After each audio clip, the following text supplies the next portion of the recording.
Nuit chaude sur Péla, capitale de l'ancienne Macédoine. Au-dessus des toits des maisons flottent les sons assoupis d'une flûte. Les oliviers murmurent au vent, et les étoiles contemplent la terre avec la même mélancolie immuable qu'il y a des milliers d'années. Dans cette ville, au milieu des rues pavées et des jardins verdoyants, naquit un garçon dont le nom allait résonner à travers les siècles, Alexandre.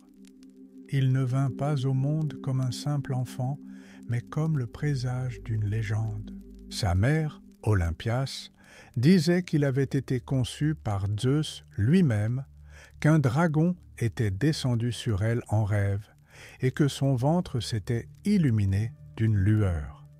De tels mots ne sont pas prononcés en plaisantant lorsqu'il s'agit du futur roi. Les aristocrates chuchotaient « Le fils de Philippe ou le fils d'un dieu ?» Mais Alexandre lui-même, encore enfant, s'habitua à ces conversations, et si elles lui donnaient de la force, il les acceptait. Si elles le gênaient, il les oubliait. Il ne grandit pas dans un palais, mais dans une atmosphère d'attente. Son père, le roi Philippe II, était un guerrier, un politique et un réformateur. Il unifia la Macédoine, créa une armée en laquelle il croyait. Il rêvait de conquérir la Perse, la grande puissance à l'Est. Mais pour son fils, il ne désirait pas seulement la gloire, il voulait lui léguer un empire. Mais Alexandre rêvait de ne pas recevoir, mais de créer. Dès l'enfance, le garçon était différent des autres. Son regard, direct, lumineux, investigateur. Il écoutait quand les adultes parlaient et posaient des questions auxquelles on ne pouvait pas toujours répondre. Un jour, vers l'âge de 7 ans, il demanda « Pourquoi le soleil se lève-t-il toujours là où nous ne sommes pas ?» Et la mère sourit. Elle savait, devant elle se trouvait un futur voyageur. Olympias, femme forte et intelligente, éleva son fils dans l'amour de la légende. Elle lui raconta les mythes d'Héraclès, d'Achille, de Zeus et de Persée. Dans ces récits, les héros ne se battaient pas seulement, ils se surpassaient. Alexandre les écoutait, fasciné. Et à chaque fois, il demandait « Achille était-il solitaire ?» Car, comme beaucoup de futurs héros, il ressentait la solitude dès le début. À l'adolescence, il fut assigné un précepteur, nul autre qu'Aristote lui-même. Le grand philosophe, élève de Platon, un homme qui pensait en termes de cosmos. Il n'enseigna pas à Alexandre à régner. Il lui apprit à voir. Il lui montra une carte du monde où, au-delà de l'Hellade, s'étendaient des terres pleines de mystères. Il dit « Tu dois comprendre les étoiles, l'histoire, les animaux et les hommes. Sinon, tu conquerras le monde sans savoir quoi en faire. » Alexandre était un élève avide de savoir. Il mémorisait tout. Sa mémoire était comme de l'eau dans laquelle on jette des pierres. Tout s'y reflète, tout y laisse une trace. Il lisait des épopées, se plongeait dans la poésie, les mathématiques, la médecine. Mais il aimait par-dessus tout l'Iliade. Achille devint pour lui plus qu'un héros. Il devint une ombre que Alexandre allait poursuivre toute sa vie. Tout en lui aspirait au mouvement. Il détestait l'inaction. Il partait souvent à cheval hors de la ville, vers les montagnes, où le vent soufflait et l'on entendait le souffle du ciel. Il s'entraînait avec les soldats, sentant l'épée dans ses mains comme une extension de son bras. Il savait qu'un jour, toute sa vie deviendrait mouvement, et il s'y préparait à l'avance. Déjà à l'époque, beaucoup disaient qu'il y avait quelque chose en ce garçon que les autres n'avaient pas. Il n'était pas cruel, il n'était pas froid, mais en lui, on sentait une puissance intérieure, calme, comme un feu sous une couche de cendre. Quand il entrait dans la salle, les gens se figeaient, non par peur, mais par pressentiment. Il n'était pas encore devenu grand, mais il était déjà étranger à l'ordinaire. Parfois, il regardait le ciel si longtemps qu'il fallait l'appeler plusieurs fois. Quand on lui demandait à quoi il pensait, il disait « À quoi ressemble l'autre bout du monde ?» Et bien qu'il ne sût pas où se trouvait ce bout, il sentait que son chemin y mènerait. À l'âge d'environ 14 ans, il participait déjà aux discussions de la cour. Il n'était pas seulement un auditeur, mais un interlocuteur. Ses paroles étaient précises, ses jugements mûrs. Un jour, il dit à son père « Vous étendez la Macédoine, mais moi, j'étendrai toute l'humanité. » Philippe rit, mais quelqu'un près de lui retint cette phrase pour toujours. Un jour, lors d'un banquet, l'un des anciens lui demanda « Que désires-tu le plus ?» Alexandre ne répondit pas immédiatement. Il regarda la lampe, la flamme, puis la carte accrochée au mur, et dit « Je veux qu'après moi, le ciel et la terre se souviennent de mon nom. » Ce n'était pas une phrase vantarde, c'était un désir né dans un cœur qui, déjà alors, vivait au-delà de la vie. C'était un garçon, mais il savait déjà ce que signifiait être seul dans une foule, porter en soi une lumière que les autres ne voyaient pas. Il ne voulait pas le pouvoir pour le pouvoir, il voulait le sens. Il sentait que quelque chose de plus grand que la simple ambition pulsait en lui. C'était peut-être son destin, non pas d'être roi, mais de devenir un chemin. Et puis, quand le soleil se couchait derrière les collines macédoniennes et que sa chambre se remplissait d'une douce lumière, il prenait le rouleau de l'Iliade et lisait à voix haute sur la façon dont Achille a combattu et souffert, sur la façon dont il a aimé et perdu.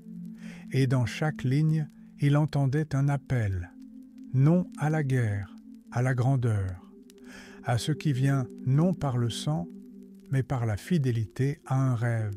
Il était encore jeune, mais déjà le silence habitait en lui, ce même silence qui entoure les grands avant la tempête. Et si tu t'étais tenu à ses côtés cette nuit-là, tu aurais entendu le souffle d'un homme destiné à changer le monde. À l'aube, alors que le brouillard s'étendait encore sur les pierres des routes macédoniennes et que l'air était empli de l'humidité des herbes et du souffle de la terre, Alexandre descendit dans la cour.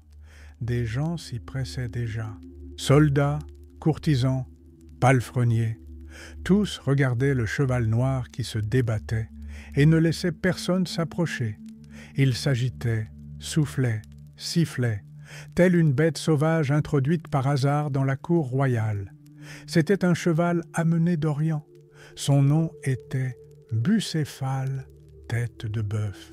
Il avait coûté une somme énorme. Le roi Philippe, père d'Alexandre, était en colère. Personne ne pouvait le sceller. Et c'est alors, au milieu de la confusion et des moqueries, que le jeune Alexandre, âgé d'environ 12 ans, s'avança, sans crier, sans défi, avec cette même confiance tranquille qui caractérise ceux qui depuis longtemps parlent non pas avec des mots, mais avec des gestes. Il s'approcha de son père et dit « Tu perds un magnifique cheval, juste parce que personne ne peut le comprendre. » Un rire éclata dans la cour. Quelqu'un murmura « Le gamin !» Mais Philippe ne retint pas son fils. Il observait attentivement. C'est ainsi qu'Alexandre s'approcha de l'animal. Bucéphale releva la tête, frappa le sol d'un sabot. Alexandre resta immobile. Il ne regarda pas le corps, ni la crinière, ni la force. Il regarda dans ses yeux. Là, dans ses yeux sombres, et humide, il vit la peur.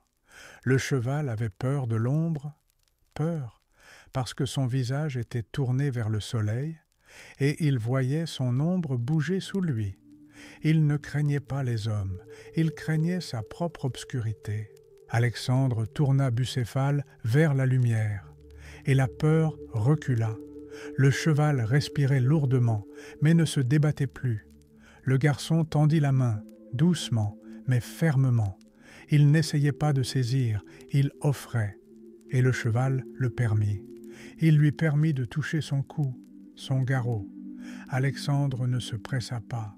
Il le caressa, lui parla doucement, presque à voix basse. Et puis, il monta. Tous se figèrent. Bucéphale tressaillit, mais ne le jeta pas. Et puis, ils marchèrent, lentement, pas après pas. Puis au trot, puis au galop. Alexandre ne se tenait pas de toutes ses forces. Il faisait partie du mouvement. Il n'était pas sur le cheval, il était avec le cheval. Ils revinrent. Le silence régnait dans la cour. Puis une explosion de cris, d'applaudissements, de rires, et le roi Philippe dit « Mon fils, cherche-toi un royaume digne de toi.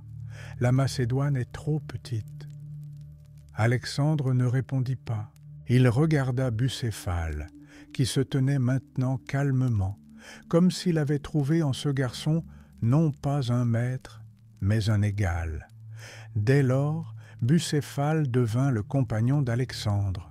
Ils étaient ensemble aux entraînements matinaux, à la chasse, en promenade. Ils apprirent à se sentir l'un l'autre sans mots.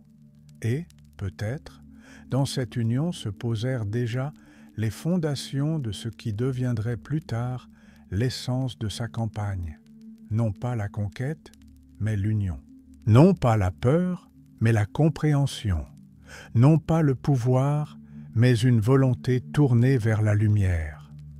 Bucéphale était plus qu'un cheval, c'était un symbole, l'incarnation d'un monde sauvage que l'on peut comprendre si l'on le regarde non pas avec une ombre dans les yeux, mais avec un cœur ouvert. Alexandre le savait.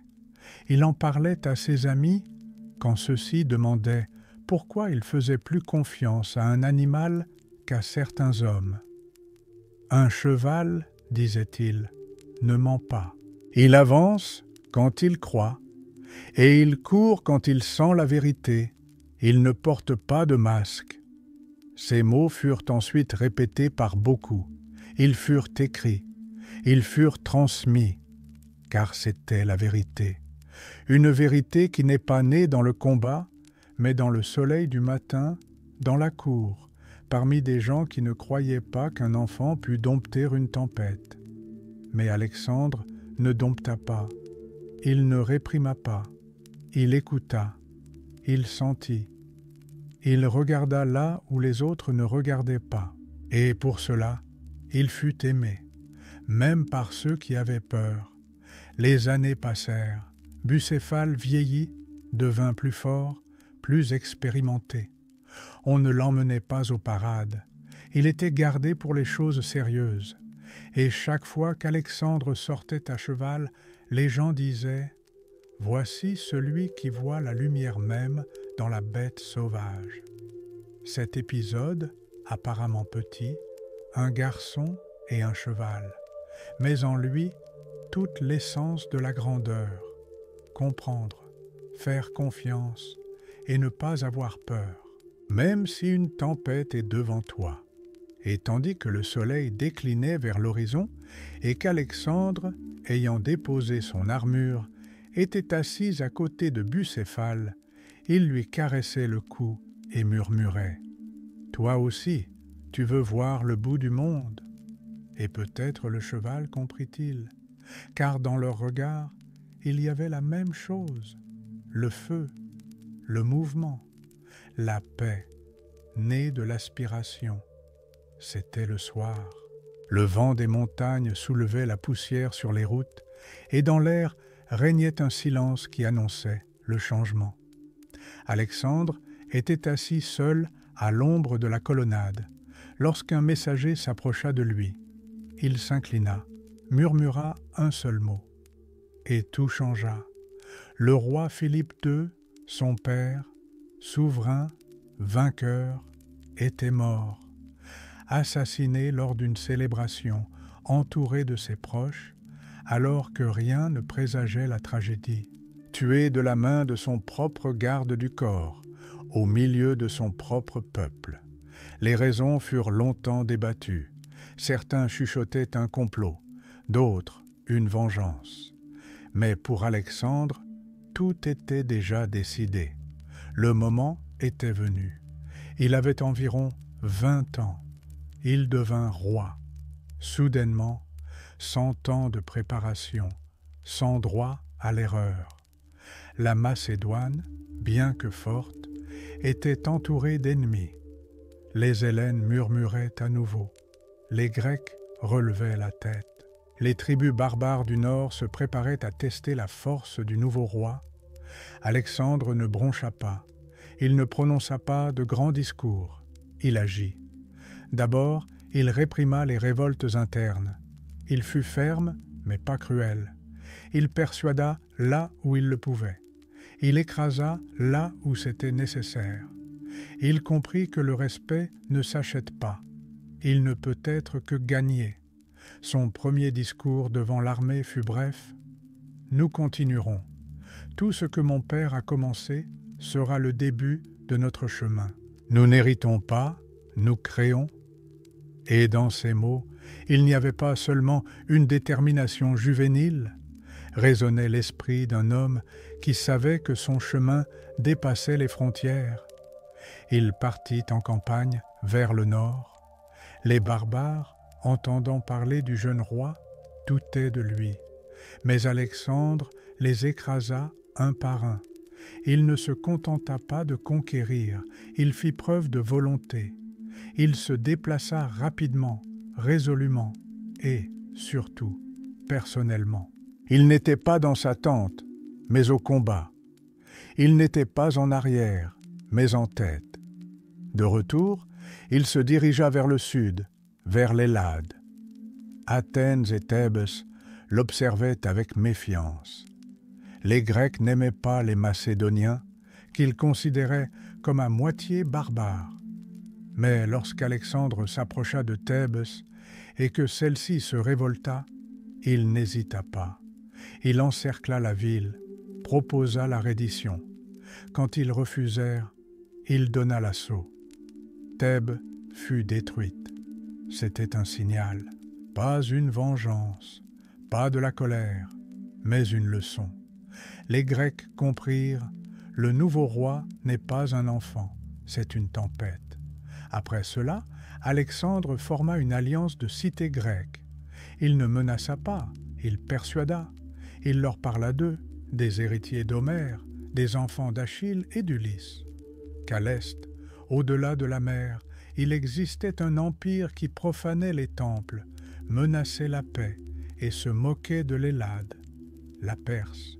Il proposa une expédition, une grande expédition, digne des héros, une expédition qui achèverait ce que son père avait commencé. Les Hellènes, inspirés, acceptèrent. C'est ainsi que le plan naquit. Et dans ce plan, il n'y avait pas seulement de la politique, il y avait un rêve. Alexandre pensait beaucoup à Philippe. Ses souvenirs n'étaient pas chaleureux. Son père était strict, parfois dur. Mais il était grand. Il créa une armée capable d'aller loin. Il réforma la phalange, la rendit flexible et mortelle. Il ne se contenta pas de régner, il bâtit. Alexandre hérita de cela et alla plus loin. Il renforça l'armée, il rassembla les meilleurs commandants, Parménion, Héphestion, Perdiccas. Il leur parlait non pas comme un roi, mais comme un camarade.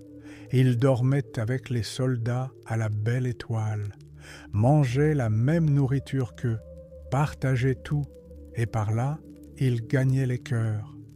Mais au fond de son cœur, il savait, ce n'était que le début.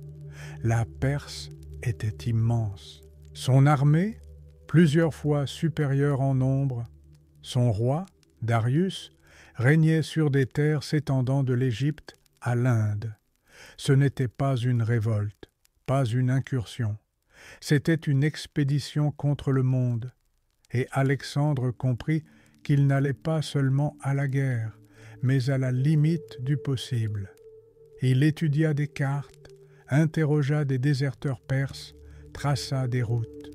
Il ne se pressait pas, mais il ne tardait pas non plus. Son esprit était tendu, comme une corde d'arc. Il attendait le moment. Et puis, quand le printemps arriva en Macédoine et que les étoiles se mirent en place, il déclara « Nous marchons ». À ce moment, ce n'était pas seulement une expédition qui commençait, c'était une histoire qui allait changer tout le monde antique. Et quand il fit ses adieux à sa mère, celle-ci lui dit « Tu ne vas pas vers un ennemi, tu vas vers toi-même ». Il ne le comprit pas alors. Mais de nombreuses années plus tard, debout dans l'ombre d'un palais à Babylone, il se souviendrait de ces mots, car son chemin n'était pas seulement géographique, il était intérieur. L'héritage de Philippe devint le fondement, mais les murs, les tours et le dôme de cet empire devaient être construits par Alexandre lui-même. Et il était prêt. Son esprit était aiguisé, son cœur libre et le ciel ouvert. Le ciel était clair et un vent léger faisait frissonner les voiles. Alexandre se tenait à la proue du navire et regardait vers l'est. Devant lui s'étendait l'Hellespont, le détroit qui séparait l'Europe de l'Asie. Au-delà, une terre d'où commencerait non seulement une campagne, mais une transition de la légende à l'éternité. La flotte traversa l'eau en silence, avec confiance. Les vagues frappaient doucement la coque et les guerriers se taisaient. Ils savaient qu'ils allaient vers l'inconnu. Chacun d'eux sentait qu'ils mettraient le pied sur une terre où aucun de leurs ancêtres n'avait jamais été. Une terre où l'histoire se réécrirait. Le matin était doré, le soleil se levait à la surface et les ombres semblaient plus longues que les hommes eux-mêmes. Alexandre toucha l'eau de la main comme s'il voulait se souvenir de cet instant. Il ne sourit pas, ne prononça pas de discours. Il se contenta de regarder. Il regarda là où son destin commençait. Lorsque l'armée débarqua sur la côte d'Asie mineure, Alexandre fut le premier à descendre. Il jeta sa lance dans le sol et déclara « Je te prends, Asie, comme un don des dieux et le fruit de l'épée. » Ce n'était pas une déclaration de conquête, c'était un rituel. Il ne venait pas en conquérant. Il venait en héros épiques, reprenant ce qui avait été perdu. Il se rendit d'abord à Troie, aux ruines antiques où, disait-on, Achille et Hector s'étaient battus. Alexandre déposa une couronne sur la tombe supposée d'Achille. Il resta là longtemps. Ses amis ne le dérangèrent pas, car ils savaient ce n'était pas une formalité. C'était une rencontre avec l'ombre d'un héros qu'il portait dans son cœur depuis son enfance. Il murmura « Que ma voix soit digne de la tienne ». Et le vent sembla lui répondre. Puis les premiers combats commencèrent. Les satrapes perses attendaient Alexandre. Ils savaient que les Macédoniens approchaient, mais ils ne s'attendaient pas à une telle détermination, une telle vitesse. La première bataille eut lieu près du fleuve Granique. Alexandre mena l'armée personnellement. Il ne resta pas en arrière. Il fonça, avec sa lance, sur Bucéphale, comme une tempête, comme un éclair. Les Perses furent stupéfaits. La bataille fut féroce. Les guerriers s'entrechoquaient, boucliers, masses, cris. La poussière s'élevait vers le ciel. Mais Alexandre perça les rangs, comme une vague à travers les roseaux. Il fut blessé, mais continua à se battre. Ses compagnons le sauvèrent. Et le soir venu, le champ de bataille était à lui. La victoire au Granique lui ouvrit l'Asie mineure. Les villes, une par une, lui ouvrirent leurs portes, certaines par peur, d'autres par admiration. Mais Alexandre ne pilla pas, il ne se vengea pas, il s'adressa aux citoyens comme à des alliés, il restaura les temples, rendit les statues aux dieux, écouta les requêtes. Il n'apporta pas la destruction, il apporta l'ordre. Et cela surprit, même les ennemis. Il parcourut les anciennes routes commerciales où les caravanes, pendant des siècles, s'étendaient de la mer Égée à l'intérieur de la Perse. Il vit des temples, des bazars, des palais. Mais il ne s'arrêta pas. Son regard était toujours tourné vers l'avant. Alexandre comprit que la guerre n'était pas seulement des batailles, c'était aussi des mots. Il écrivait des lettres à l'Hellade, envoyait des rapports, entretenait sa propre légende.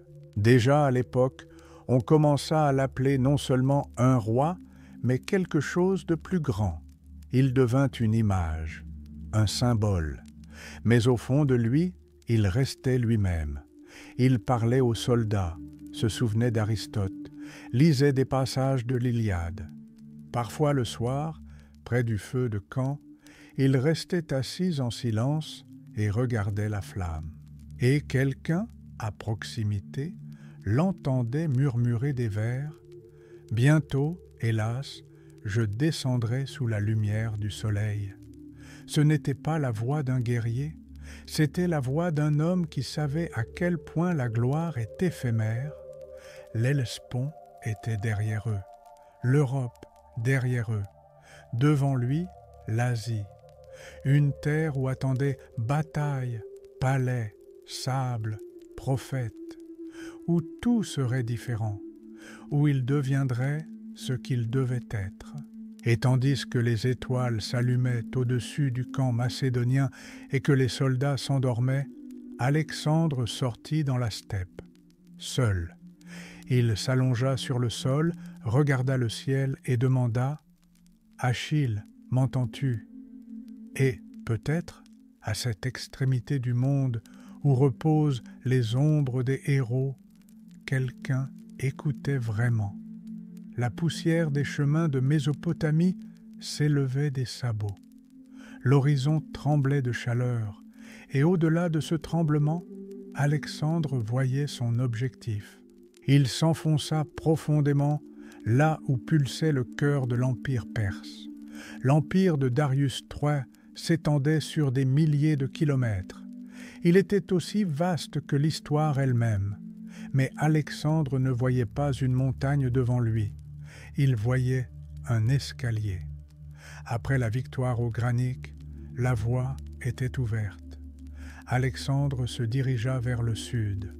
Son armée traversa la Lycie et la Carie, contourna Sardes et pénétra dans l'ancienne Phénicie. Les villes se rendirent, mais pas toutes. À Milet et à Halicarnasse, il fallut combattre. Il ne ménagea pas ses efforts, mais ne détruisit pas non plus inutilement. Il avança, pas à pas, ville après ville. Et puis, alors que tout semblait calme, survint un événement qui marqua un tournant, la bataille d'Issos. Darius avait rassemblé une armée. Lui-même marcha contre Alexandre. L'armée perse était immense, plusieurs fois plus nombreuse que celle de Macédoine. Ils se rencontrèrent dans une vallée étroite, où la mer et les montagnes comprimaient l'espace. Et là, à l'aube humide, la bataille commença. Darius se tenait au centre, entouré de gardes du corps, comme une divinité. Alexandre, quant à lui, était sur le flanc, avec la cavalerie. Lorsque le coup fut donné, il fonça en avant. La formation de la phalange macédonienne, avec ses longues sarisses, était comme les dents d'un géant. Ils avançaient lentement, mais implacablement. Et le flanc d'Alexandre rompit les défenses et se précipita directement sur Darius. Darius vacilla de nouveau. Pour la deuxième fois, il fit demi-tour avec son char pour s'enfuir. Et dès qu'il fut parti, tout s'effondra. L'armée perse, tel un tissu, perdit son fil. Il ne resta que des lambeaux. Lorsque la bataille s'apaisa, Alexandre ne triompha pas. Il regarda au loin. Darius s'était enfui. Mais son pouvoir, non. L'empire perse, qui avait tenu le monde pendant 300 ans, tomba dans la plaine sous les coups du jeune roi de Péla. Alexandre ne s'arrêta pas. Il commença la poursuite. Il voulait capturer Darius, non par vengeance, mais pour l'achèvement. Il comprit, tant que Darius vivrait, le monde serait déchiré en deux. Il traversa Babylone, où il fut reçu en souverain. La ville ne fut pas prise, elle fut ouverte.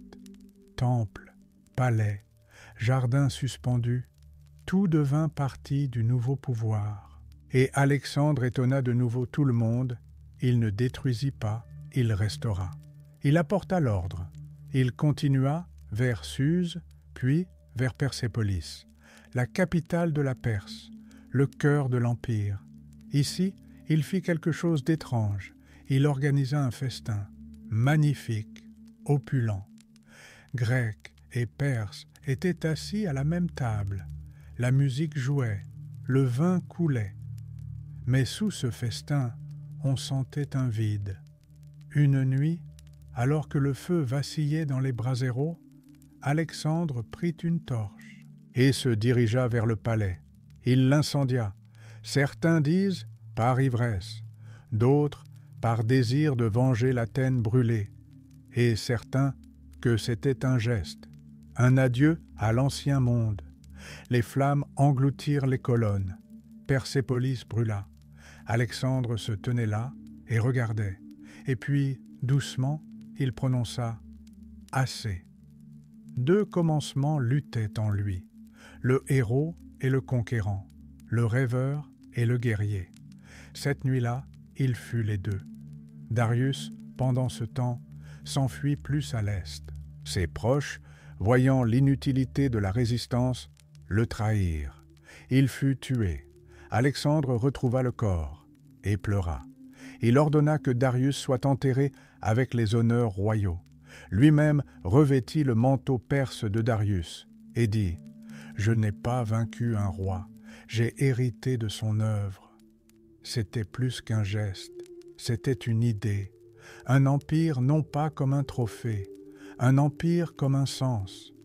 Maintenant, tout l'Orient s'étendait devant lui, mais il ne ressentait pas de triomphe. Il ressentait de la fatigue et, peut-être, de la solitude. Il avait atteint son but, mais pas la fin.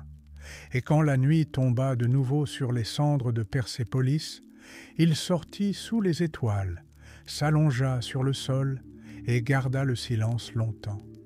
Bucéphale se tenait à côté, respirant régulièrement. Alexandre murmura « Quoi maintenant, vieil ami ?» Il n'y eut pas de réponse, seulement le vent d'Orient et les étoiles, toujours les étoiles.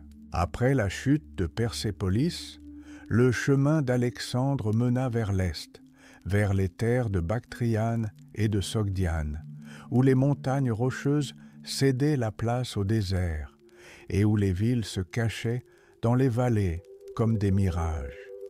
Il n'y alla pas pour conquérir, il y alla parce qu'il ne pouvait s'arrêter. Sa campagne avait cessé d'être une guerre, elle était devenue un voyage intérieur, un chemin sur lequel il se cherchait lui-même. Ces terres ne se rendirent pas sans combat.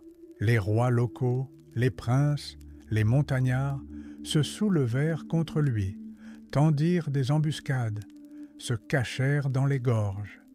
Mais Alexandre ne se mit pas en colère. Il comprit. Ce n'était pas de la malveillance, c'était la peur de l'inconnu. Il enseigna à ses soldats de les respecter, de respecter la terre, les lois, même la résistance. Quelque part, en Sogdiane, il rencontra Roxane. Son nom signifiait « la brillante » et, selon la légende, quand elle entra dans la tente, même les torches brûlèrent plus doucement. Elle était la fille d'un chef local, pas une reine, mais il y avait quelque chose de spécial en elle. Alexandre, fatigué de sang, de chemin, de bataille, sentit soudain son cœur s'adoucir. Il l'épousa, non par calcul, mais par choix. Cela provoqua des murmures parmi les Macédoniens, du mécontentement parmi les Hellènes. Mais il ne s'expliqua pas. Il la regarda simplement dans les yeux, et il y vit l'Orient avec lequel il cherchait à s'unir. Cependant, tout le monde autour de lui ne comprit pas cette idée. Certains croyaient qu'Alexandre se perdait, devenait étranger, trahissait l'Hellade. Parmi eux se trouvait un homme nommé Callisthène, neveu d'Aristote, historien et philosophe, qui accompagna Alexandre dans sa campagne. Il refusa de s'incliner devant le roi à la manière perse, refusa de reconnaître sa divinité. À ses yeux, Alexandre devenait un despote. Aux yeux d'Alexandre, un incompréhensible. Le conflit s'approfondit. Alexandre parlait de plus en plus souvent de l'unité des peuples, du mariage de l'Occident et de l'Orient, d'un empire non pas de l'épée, mais de l'idée. Mais de son côté, l'ordre était déjà donné. Callisthène fut arrêté. Plus tard, il mourut en prison. Alexandre garda le silence. Ce fut l'une des nuits les plus sombres de sa vie. Il se tenait près du feu de camp, tenant un rouleau avec les notes philosophiques de Callisthène, et méditait sur la frontière entre la grandeur et l'orgueil. Il ne se répondit pas, et il y eut d'autres peines. L'un de ses généraux les plus loyaux, Cléitos, l'homme qui lui avait sauvé la vie au Granique, commença un jour une querelle lors d'un festin. Il accusa Alexandre de devenir un despote oriental, oubliant ses racines macédoniennes. Alexandre, dans un accès de colère, dans une explosion d'ivresse, saisit une lance et le tua. Après cela, il resta assis dans l'obscurité, sans manger, sans parler. Il ne cria pas, il pleura. Ce n'était pas un roi, pas un conquérant. C'était un homme qui réalisait qu'il avait perdu quelqu'un qui le connaissait depuis l'enfance, qui l'avait appelé par son nom sans titre, qui lui avait parlé d'égal à égal. Il commença à construire des villes, l'une après l'autre, comme s'il voulait relier toute l'humanité par des fils de pierre et de mots. Des Alexandries, en Asie, aux frontières, au carrefour. Elle devait devenir lumière. Mais il comprit, la lumière ne peut venir que de l'intérieur. Et si l'ombre est à l'intérieur, les murs ne sauveront pas. Il continua d'avancer. Dans les montagnes, où respirer devient difficile, il poursuivit sa marche. Les soldats grommelaient, s'épuisaient, mouraient. Mais il marchait le premier. Il ne pouvait pas s'arrêter. Il disait « Tant qu'il y a de la terre, je dois la voir. » Un jour, alors que le détachement s'était perdu dans des gorges enneigées et qu'il semblait que tous allaient périr, il donna son eau aux blessés, sans un mot, et personne ne se plaignit après cela. Il commença à intégrer des locaux dans l'armée. Il les enseigna, les unit aux Macédoniens.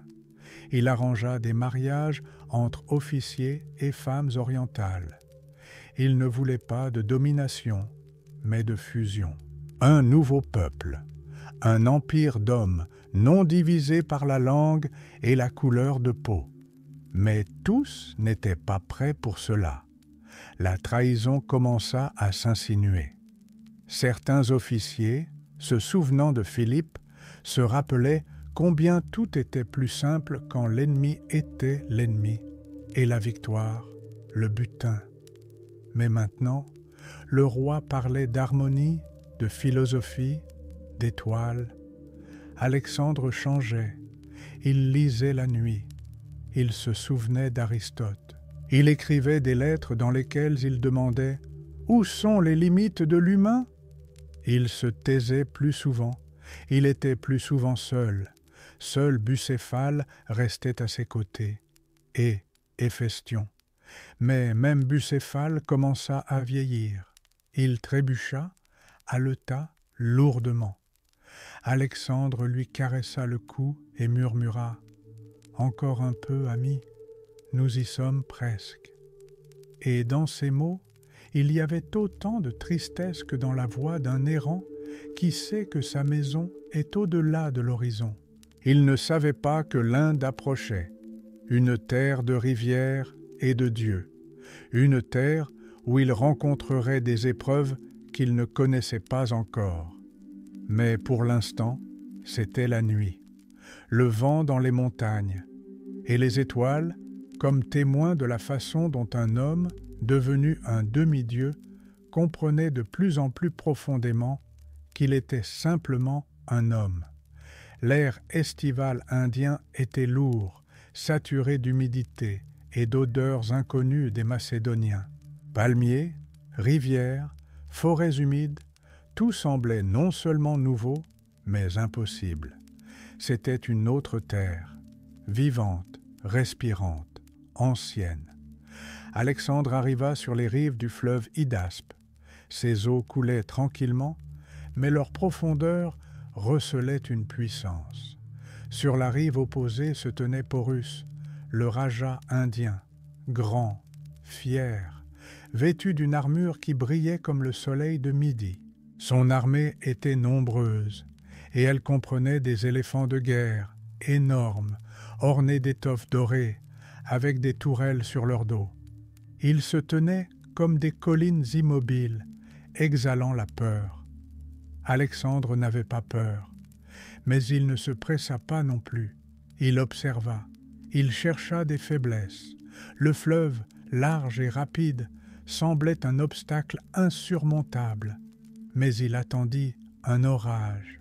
Lorsque le ciel s'assombrit et que l'averse enveloppa le monde d'un voile, il fit traverser son détachement à gué, soudainement, à la faveur du brouillard. Le matin prit les Indiens par surprise.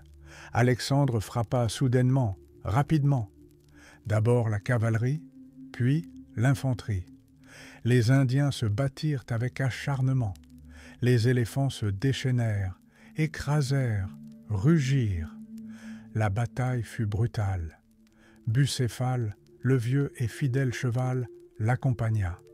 Il fonça en avant, comme dans sa jeunesse. Alexandre sentit son souffle se faire rauque, ses jambes trembler. Mais il ne s'arrêta pas. Au cœur de la mêlée, sous les coups de lance, sous l'ombre des éléphants gigantesques, Porus se battit personnellement. Il fut blessé, mais ne recula pas. Alexandre vit en lui non pas un ennemi, mais un égal. Leurs regards se croisèrent au milieu de la bataille, et dans ce regard, il y avait du respect. Porus tomba, mais ne fut pas humilié. Il fut conduit à Alexandre. Et celui-ci demanda « Comment veux-tu que je te traite ?» Porus répondit « Comme un roi traite un roi. » Alexandre sourit. C'est exactement ce qui arrivera. Il laissa Porus régner. Il ne prit pas de trophée, il prit du respect. Mais le prix était élevé. Ce soir-là, Bucéphale, blessé et épuisé, s'allongea au pied d'un arbre et ne se releva plus jamais. Alexandre s'assit près de lui. Il ne dit rien. Il lui caressa seulement le cou, comme il l'avait fait de nombreuses années auparavant dans la cour macédonienne. Il murmura « Nous avons réussi, mon ami. Nous avons vu le bout du monde. Merci. » Il fonda une ville et la nomma Bucéphale en sa mémoire, non pas en l'honneur d'une conquête, en l'honneur d'une amitié, Les soldats se turent. Ils savaient que ce n'était pas seulement un cheval qui était mort, le dernier témoin de leur jeunesse, de leur début, de leur vérité, était mort. Après cela, l'armée commença à ralentir. Les gens étaient fatigués. Ils avaient traversé tout le monde connu, montagnes, déserts, rivières. Ils avaient tout conquis, mais la fatigue s'accumulait dans leur cœur. Alexandre savait, s'il l'ordonnait, ils iraient plus loin. Mais il ne voulait pas y aller seul. Il convoqua un conseil. Il écouta ses officiers. Beaucoup parlèrent avec respect, mais demandèrent à revenir, à la maison, à leurs enfants, à la lumière de l'Hélade. Alexandre resta longtemps silencieux, et puis il dit « Bien, nous ferons demi-tour. » Ce ne fut pas une défaite, ce fut une compréhension. Il savait, l'éternité ne peut être construite uniquement sur la volonté d'un seul homme. Elle a besoin de paix, elle a besoin de ceux qui resteront. Sur le chemin du retour, il continua à bâtir des villes, à écrire des lettres, à converser avec les habitants. Il était à la fois souverain et philosophe. Il ne combattait plus. Il observait, écoutait, réfléchissait. Mais parfois, le soir, il sortait du camp, regardait le ciel, cherchant parmi les étoiles celle sous laquelle Bucéphale était parti. Et, peut-être, à cet instant, il parlait à lui-même, au garçon qui avait un jour tourné la tête d'un cheval vers le soleil. Le chemin du retour traversa le désert, non pas celui de sable, mais le désert du silence. L'armée marcha sans un cri. La victoire était la leur, mais les cœurs étaient las. Alexandre marchait en tête, mais lui-même devint plus silencieux. Sa campagne se transformait en une procession de souvenirs. Les villes qu'il avait fondées restaient derrière lui. Son nom était prononcé dans de nombreuses langues et chacun le prononçait à sa manière. Mais lui-même se souvenait de plus en plus souvent d'une chose, Alexandre de Péla, pas un dieu, pas un roi, mais le fils d'Olympias, le garçon qui rêvait d'être comme Achille. Un jour, en chemin, Héphestion tomba malade. Ce fut soudain, fièvre, faiblesse, silence dans son regard. Alexandre abandonna tout.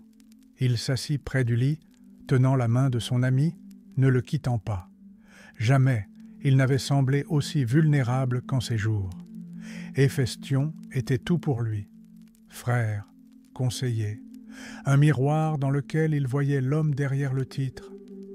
Ensemble, ils avaient traversé des frontières, des batailles, des doutes. Et maintenant, Héphestion partait.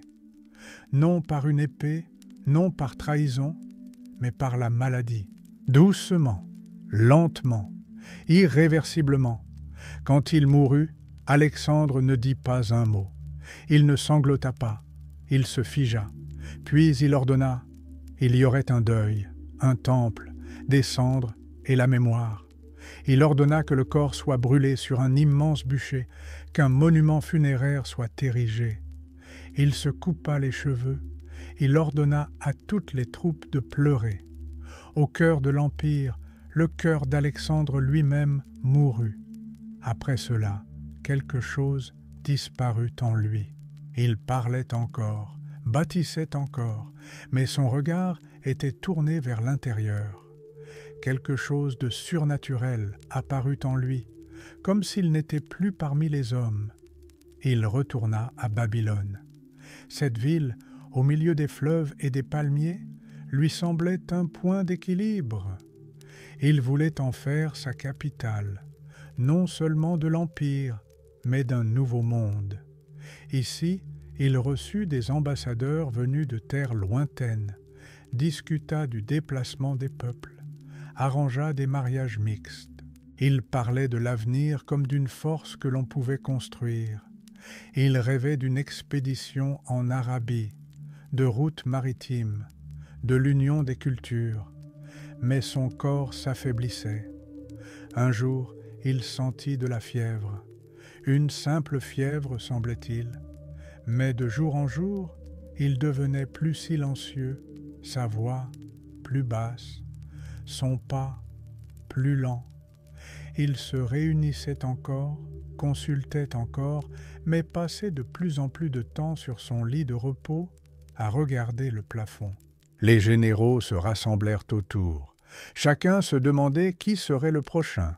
Ils lui demandèrent « À qui laisses-tu l'Empire » Et il murmura « Au plus digne ». Ces mots n'étaient pas une réponse. C'était une énigme, car lui-même savait. Un homme comme lui ne se répéterait pas. Les derniers jours, il garda le silence. Ses yeux étaient ouverts, mais semblaient regarder au-delà. Son corps gisait à Babylone, et son âme, quelque part à Troie, dans les forêts de Macédoine, sur les rives de l'Hydaspe, là où Bucéphale vivait encore, où Héphestion riait encore. Quand il mourut, il avait environ 33 ans. Il partit sans avoir achevé ni sa campagne, ni sa vision. L'empire qu'il avait bâti commença à s'effondrer presque immédiatement. Les généraux se le partagèrent comme un tissu. Les villes se disputèrent. Les gens débattirent de qui il était vraiment. Mais cela n'avait pas d'importance, car Alexandre n'appartenait ni aux Macédoniens, ni aux Perses, ni à l'Occident, ni à l'Orient. Il appartenait à une idée, l'idée qu'un homme peut aller plus loin, au-delà des limites, au-delà de la peur, au-delà de soi-même. Et cette nuit-là, alors que son corps était préparé pour l'inhumation, une étoile inhabituelle s'alluma au-dessus de Babylone. Puis, elle disparut. Et quelqu'un dit « Il n'est pas mort. Il est simplement allé là où il a toujours voulu être, parmi les étoiles. » Lorsque le corps d'Alexandre fut porté dans les rues de Babylone, le silence régna. Les gens ne criaient pas, ne pleuraient pas, ne chantaient pas. Ils regardaient simplement l'or, les étoffes, le char, orné de symboles solaires, et le visage, couvert d'un linceul. Personne ne croyait entièrement qu'il était réellement parti, mais il était parti, et le monde resta sans celui qui avait tenté de l'unir. Après sa mort, tout s'effondra. Les généraux, autrefois frères d'armes, devinrent ennemis. L'Empire se divisa en morceaux, l'Égypte, l'Asie, la Macédoine. Les Grecs se disputèrent, l'Orient se tut. Alexandre devint une image, mais pas un souverain. Et pourtant, il est resté. Son nom fut répété de diverses manières, Iskander, Sikandar, Alexandros. En Égypte, il était considéré comme le fils d'Amon, en Perse comme un roi juste, en Inde comme un sage. Dans les chroniques chrétiennes, il devint une figure apocryphe. Dans les légendes musulmanes, Zulkarnain, celui aux 2 cornes, souverain des 2 extrémités du monde. On lui attribua des conversations avec les anges, des voyages au pays des ténèbres et la recherche de la source de vie. Tout ce qu'il fit s'entremêla de mythes, parce qu'il devint lui-même un mythe. Son image inspira César, Napoléon, Charlemagne. Ses campagnes furent étudiées dans les académies, ses stratégies répétées par les généraux.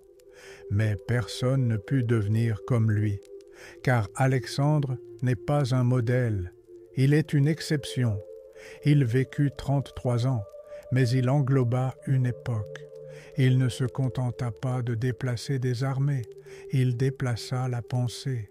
Il ne fit pas que conquérir, il dialogua avec les étoiles, avec le vent, avec d'autres cultures. Il fut celui qui voulut briser les frontières, non pour s'emparer, mais pour comprendre. Les villes qu'il fonda vécurent des siècles. Alexandrie devint un centre de savoir. Dans sa bibliothèque furent rassemblés des textes de toutes les nations. Dans ses ports, on parlait des dizaines de langues. Elle devint ce qu'il avait imaginé, un lieu de rencontre.